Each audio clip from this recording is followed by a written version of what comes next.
देसी घी को हम घर में बहुत ही शुद्धता से बना सकते हैं। इसे खाते, बच्चों को खिलाते हमें तसल्ली होती है कि कम से कम कुछ तो शुद्ध है जो हमारे बच्चों के पेट में जा रहा है। और घर पे घी बनाना हमें बहुत सस्ता पड़ता है। Hello everyone, welcome back to more recipes.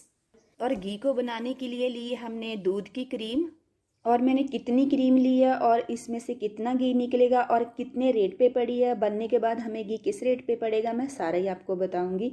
लेकिन जिससे भी आप क्रीम लेके आ रहे हो, आपको पूरी तसल्ली होनी चाहिए कि वो इस क्रीम में कोई घोटाला तो नहीं कर रहा।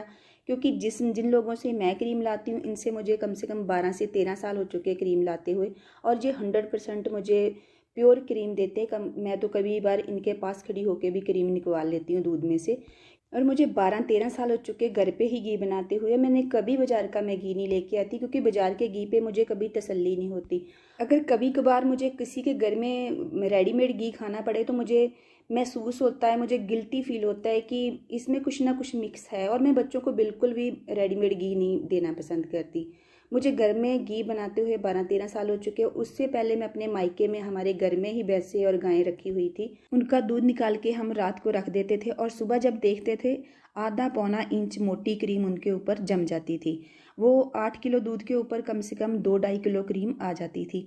और उस क्रीम से घी बनाते जितनी तसल्ली होती थी, उतना ही मुझे इस क्रीम से घी बनाते हुए तसल्ली होती है। आप देख रहे हो, जब से मैंने क्रीम को कढ़ाई में डाल के रखा है, मैं लगातार इसे चला रही हूँ। और फुल फ्लेम पे ही मैंने रखा हुआ है, एक बार भी मैंने इसको लो टू मीडियम नहीं किया।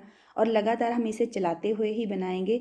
और क्रीम से घी बनाने के 2 तरीके होते हैं। एक तरीका तो यही होता है जिससे हम लगातार बना रहे हैं, और दूसरा तरीका होता है कि क्रीम में जब 1-2 उबाल आ जाएं तो इसे हम उतार के रख देंगे ठंडा होने के लिए। ठंडा होने के बाद मैं इसमें डालती हूँ 1 लीटर पानी, और उसको फिर मैं रख देती हूँ फ्रिज में। 3-4 घंटे घी को फ्रिज में रखने से घी की मोटी सारी परत ऊपर जम जाती है और पानी जो होता है वो नीचे बैठ जाता है। तो मैं ऊपर से घी को काट के निकाल लेती हूँ और उसे दोबारा गर्म करती हूँ। उससे बहुत जल्दी घी बन जाता है, 10 मिनट में घी बन जाता है। उससे क्या होता है, गैस भी कम जलता है। तो मैंने सोचा कि आज हम इसे ऐसे ही घी बनाएंगे, इसी तरीके से ही। और फिर मैं कभी जब मलाई से घी बनाऊंगी उसकी वीडियो मैं आपके साथ शेयर करूंगी। उस तरीके से भी हम बहुत जल्दी घी बना सकते हैं, बहुत आसानी से बन जाता है उससे।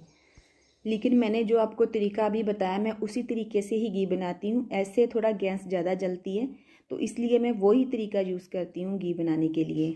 और क्योंकि हम जब घर पे बना रहे तो क्यों ना हम हर चीज़ का सरफा करें, क्योंकि औरतों का तो काम ही होता है हर चीज़ को बचाना। अगर आप बाजार से क्रीम लेके आ रहे हो तो आपको क्रीम पे तसल्ली नहीं है, तब भी आप घबराइए नहीं। क्यों? क्योंकि जब आप घी बनाओगे तो सब अशुद्धियाँ जल जाएंगी।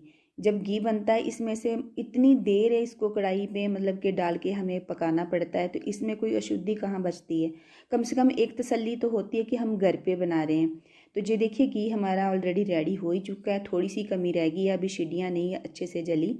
तो इतना जलाने के बाद कहाँ अशुद्धि कोई बचती है। वैसे तो जहाँ से मैं क्रीम लेके आती हूँ, मुझे 100% गारंटी है कि वो कभी ख़राब चीज़ नहीं देते मुझे। और वैसे भी जब मैं इस घी का और अपने मायके वाले घी का कंपैरिजन करती हूँ तो ये घी जीतता ही है, क्योंकि ये दोनों एक जैसे ही लगते हैं। जब मैं मायके से घी कभी लेके आती हूँ जहाँ पे, और उसकी स्मेल में और इसकी स्मेल में कभी कोई मुझे फ़र्क नहीं लगा। और इसके टेस्ट में और उसके टेस्ट बिल्कुल एक जैसे ही मुझे लगते हैं, क्योंकि वहाँ पे भी घर पे ही अभी भी बनता है। वैसे पहले की तरह ही घर की मलाई से, घर की क्रीम से ही घी बनता है।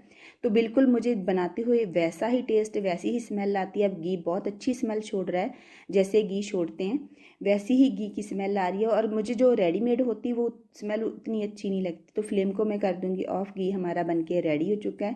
तो इसको अभी भी हम लगातार चलाते ही रहेंगे, क्योंकि पैन हमारी बहुत ज़्यादा गर्म है और सीढ़ियाँ अभी अच्छे से नहीं जली, क्योंकि अभी चलाते चलाते और जल जाएंगी। मैं लगातार इसे चलाती ही रहूँगी। घी को देख के तसल्ली हो रही है और इसकी स्मेल पूरे घर में फैल गई है। मैं जब भी घी बनाती हूँ तो मैं इकट्ठा ही बना के रख लेती हूँ, क्योंकि एक बार में मैं क्रीम ले आती हूँ, ताकि मुझे बार बार बनाने की ज़रूरत ना पड़े। तो मैं हमेशा घर पे ही बनाती हूँ। मैंने जैसे पहले भी आपको बार बार बताया कि मैं घर पे ही घी बनाती हूँ, मैं रेडीमेड घी नहीं यूज़ करती। तो घी को हम ठंडा होने के लिए छोड़ देंगे। ठंडा होने के बाद देखते हैं। तो देखिए, घी हमारा ठंडा हो चुका है। तो अब हम इसे छान लेंगे। ये देखिए कितना प्योर और कितना शुद्ध है घर का बना हुआ घी। इसकी जाग को मैं साइड पे करके आपको दिखाती हूँ। देखिए कैसे शीशे की तरह चमक रहा है घी। घर में घी बनाने में मेहनत तो होती है, लेकिन तसल्ली भी होती है कि हम घर की चीज़ बनी हुई खा रहे हैं। तो अब हम इसे छान लेंगे। तो इसके लिए मैंने 2 कंटेनर, मैं कांच के कंटेनर ले रही हूँ। तो ये 1-1 लीटर के कंटेनर है। तो अब मैं आपको बता देती हूँ कि मैंने कितनी क्रीम ली है और इस कितनी क्रीम में से कितना घी निकला है और इसका ये कितने खर्चे में पड़ा है मुझे। तो मैंने ली है 2 किलो क्रीम और 2 किलो क्रीम में से 2 किलो ही घी निकला है। और जो खर्चा पड़ा है वो मुझे बस सिर्फ गैस का खर्चा पड़ा है। और ये क्रीम मुझे कैसी लीटर मिली है ये भी मैं आपको बता देती हूँ। मैंने ली है 370 रुपये लीटर क्रीम और टोटल मुझे पड़ी है 740 की ये क्रीम। और घी हमारा बन चुका है कम से कम 1100-1200 का, क्योंकि अगर आप इतना शुद्ध घी बाज़ार से लेके आते हो, पहली बात तो आपको इतना शुद्ध घी मिलेगा ही नहीं। अगर मिलेगा भी तो कम से कम वो 600-700 रुपये लीटर आपको देंगे। और रेडीमेड देसी घी का रेट आप सबको पता ही है, 600-650 तक है। हमारे मोहल्ले से थोड़ा दूर एक गांव है जहाँ पे लोगों ने घर पे भैंसें और गायें रख रखी है, वहाँ से लोग दूध भी लेके आते हैं और वो लोग घर पे ही देसी घी बना के सेल करते हैं। 700 रुपये लीटर, वो इससे 1 रुपया भी कम नहीं करते और शुद्धता की भी कोई गारंटी नहीं।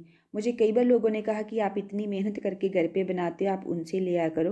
तो मैं सोचती हूँ कि हम इतना महंगा घी क्यों लें जब हम घर पे बना सकते हैं। आपको घी के बारे में दी हुई जानकारी कैसी लगी, आपको घी की रेसिपी कैसी लगी, वीडियो कैसी लगी, कमेंट करके ज़रूर बताएं। अगर अच्छी लगी तो प्लीज़ वीडियो को लाइक करें, शेयर करें और चैनल को भी सब्सक्राइब कर लें ताकि हर आने वाली नई वीडियो की नोटिफिकेशन आपको मिल सके। तो मिलते हैं नेक्स्ट वीडियो में। Thanks for watching.